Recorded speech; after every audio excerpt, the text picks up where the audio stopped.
Salut à tous, c'est Franck de la chaîne, bienvenue sur cette vidéo qui aujourd'hui sera venteuse en l'occurrence, en souhaitant que ça va quand même être possible de bien entendre. Donc là, je suis sur Tokyo, pas loin d'où je loge. Il y a pas mal de petits temples comme ça au milieu de l'urbanisation. Je trouve ça assez sympa, un petit temple comme ça pour ramener vers soi si on le souhaite. En tout cas, là le thème c'est revenir sur la notion de voyage. C'est exactement ce qu'on est en train de proposer à nos partenaires et qu'on peut-être vous-même vous vivez dans votre propre thérapie, cheminement personnel, etc. Un voyage, comment on pourrait le définir? Moi j'ai la chance de pouvoir régulièrement bouger, voyager, et à chaque fois je m'interroge sur c'est quoi voyager. Et ça a encore plus d'intérêt dans la notion interne. C'est quoi mon voyage interne? Qu'est-ce que je pourrais définir comme un voyage? Est-ce que je suis un voyageur de moi-même? Et comme on le sait, tout le monde vit le voyage de façon complètement différente. Il y en a, ils vont demander de partir loin et de rester au bord de la mer. Il y en a, ils vont juste au soleil, loin ou proche. Il y en a, ils retournent toujours au même endroit tous les ans avec les mêmes potes, etc. Il y en a qui ne supportent pas qu'il y ait une journée sans qu'il y ait quelque chose de nouveau. Il y en a qui veulent que de l'activité physique, il y en a qui veulent que un travail culturel. Bref, il y a énormément de choses et de points de vue différents sur le voyage. Donc, petite question comme ça, hein, je vous invite à penser pour vous, c'est quoi le voyage de façon externe et en interne.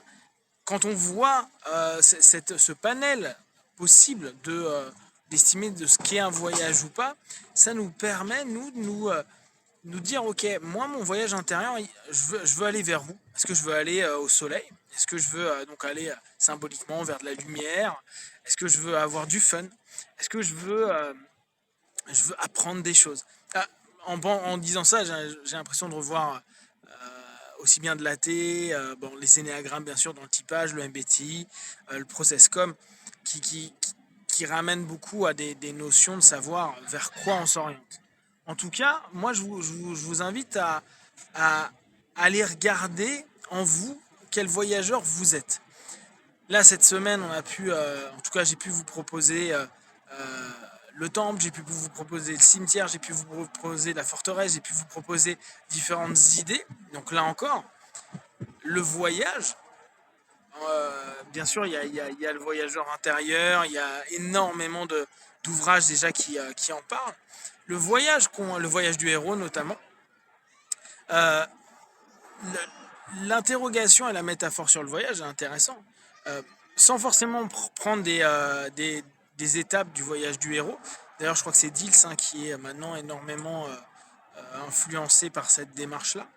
Euh, Il y a à se poser, en tout cas on peut se poser, il n'y a pas à faire quoi que ce soit, mais de voir comment nous, on devient un petit peu ce voyageur intérieur et qu'est-ce que ça amène. Regardez, c'est sympa, une petite prière au temple. Alors il temple pour rien et tout. C'est exactement ça. Il m'expliquait en fait que la plupart du temps, ils viennent pour tout et rien. C'est-à-dire, parfois c'est juste pour remercier de quelque chose, ou pour avoir un bon rendez-vous dans l'après-midi, ou pour demander que quelqu'un les appelle, etc. etc. Donc c'est assez intéressant. Et vous voyez, là, elle n'a pas fait sonner la cloche, mais souvent les gens font sonner la cloche. Donc, dans ce voyage, euh, on, on peut vraiment aller dans la métaphore avec nos partenaires et leur demander, ok, là par rapport à ta problématique, quel voyage t'as pris, quel chemin t'as pris. Si on commence à prendre la problématique comme un voyage qui a peut-être complètement foiré, hein, pensez bien, c'est pas parce qu'on voyage que les choses se passent bien. Je pense que beaucoup d'entre vous ont pu parfois vivre des petites déconvenues sur les voyages. Ils avaient prévu quelque chose et c'est complètement autre chose qui se passe. Bref, il y a énormément d'éléments à prendre en compte. Prendre cette notion et réfléchir dessus et proposer quel est ton voyage à toi.